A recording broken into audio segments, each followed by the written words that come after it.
Ayan mga kasari, medyo maluwag na dito sa aking counter. Ayan, kung tawagin ay counter dito sa aking sari-sari store. Dahil binenta ko na yung aking glass shelves dito dahil nga lagi akong nasusugatan dito, oh. Lagi akong nagagasgasan dito kasi malaki talaga yung aking glass shelves na lagayan ng candy. At higit sa lahat din, nilalanggam siya. Kaya yung mga snowbird ko, yung Max, basta yung bawat candy na nakaano siya, talagang nilalanggam. Kaya ang ginagawa ko ay nilalagay ko siya sa garapon. Ayan, katulad nito. Ayan, nilalagay ko siya dito sa garapon para hindi langgamin. Ngayon, ang iba di ba nakaano na katulad nitong candy na itong fresh mint candy. Ito, di ba?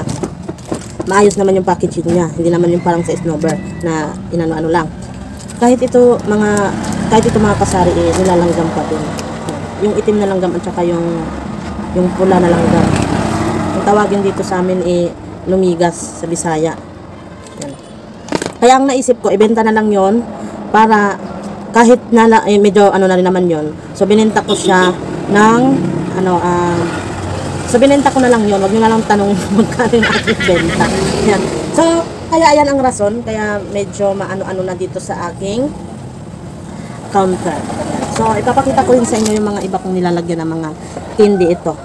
Yan. Tapos, nandito kasi sa nilagyan ko ng camera yung isa. Yung tatlo. Ito, yan. Yung mga sobra kong candy, dito ko na lang siya nilalagay. Tapos, ito yung aking, yan, garapon-garapon. Yan. Yan. So, malaking tulong sa akin talaga mga kasari itong cola na to. Kasi, yung mga sobra niya, diba nung nakaraan sabi ko yung iba itinapon ko na kasi marami na akong mga lagayan na ganito. Tapos, yung medyo okay pa, hindi ko talaga tinapon kasi sabi ko may paggagamitan pa ako. Ito nga, may pinagamitan nga ako. Buti hindi ko tinapon lahat. Yung mga medyo lumaluma lang, yung mga nakaraan lang. Kasi syempre matagal na akong bumibili nito. Nabasa ng mga isipan. At share ko lang, si GTI ay may palibre ngayong pansit canton. Meron tayong libreng snack mamaya. Libreng merienda. Tinapay na lang yung kulang. Yan, tapos itong limang mighty. Limang mighty lang talaga mga kasari yung kinuha ko ngayon dahil dito talaga sa amin ay ramdam ko yung tumal ng sigarilyo. Kaya eto, 5 lang ka-mighty kasi nakaraan kong kuha nandoon pa yung camel at saka yung Winston. Kaya yun.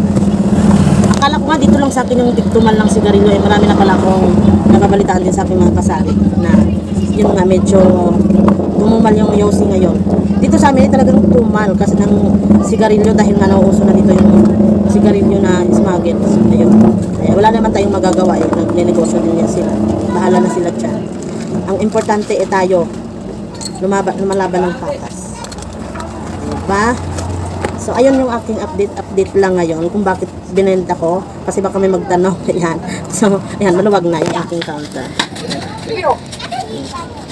Ang nakaiba nga lang mga kasari, medyo hindi ako nagtitiwala dito sa bago kong luwag kasi yung cellphone, hindi mo siya basta-bastang ilalapag dito kasi maaabot siya ng kamay kung may mag-i-interest talaga.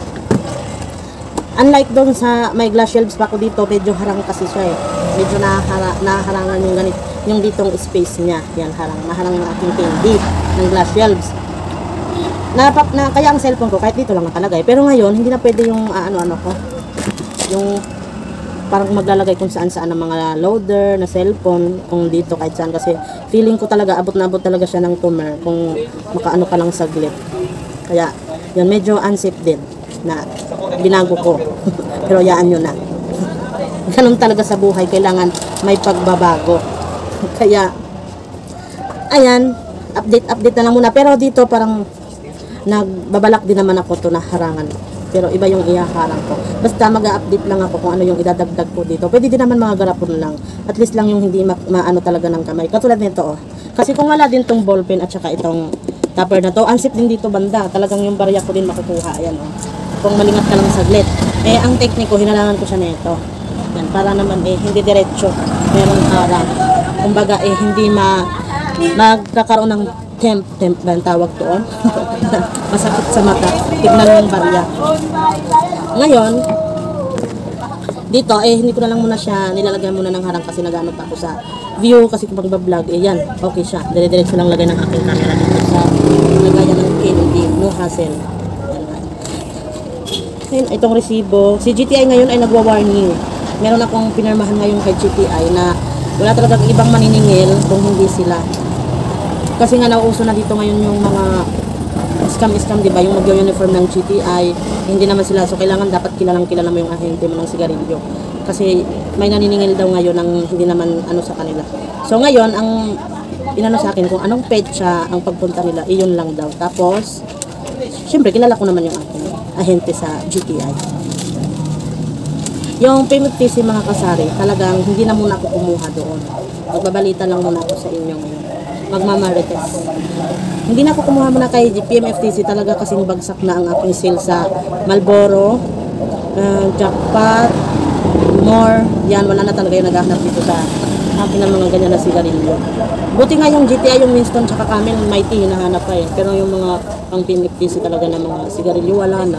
Kaya yun, nakapag-decide ako na wag mo nang papuntahin dito yung ahente. Grabe yung ahente ko dati, kung maalala ko lang yung Chesterfield, yung bagong ano yan. Ako, nagkakaroon pa dito ng cart. Andi dito pa sila nagbebenta. Grabe yung kita ko noon ng Chesterfield. Yung pinaka-ano, patok. Kasi unang labas niyan, 4 pesos lang yung bawat stick eh. Yun talaga yung pinaka-ano ko. Nakakaabot talaga ako ng 35,000 na utang. Ha? Eh ngayon, na meron na mga sigarilyo na mga ano, hindi na. Yung Winston nga, minsan lang. Tsaka yung Mighty. Pero ayun, tsaga-tsaga pa rin. Bawi na lang dito sa mga ibang paninda. Ganun talaga ang buhay. Kailangan magsipag. Kung matumal man ngayon, eh, hindi pwedeng huminto ka. Kailangan mo pa rin talagang magbenta, magbantay ng tindahan. Huwag susuko sa akin nga. Eh ako hindi talaga ako sumusuko kasi alam niyo ba mga mima, mga kasari. Ang aking araw na ano is 300.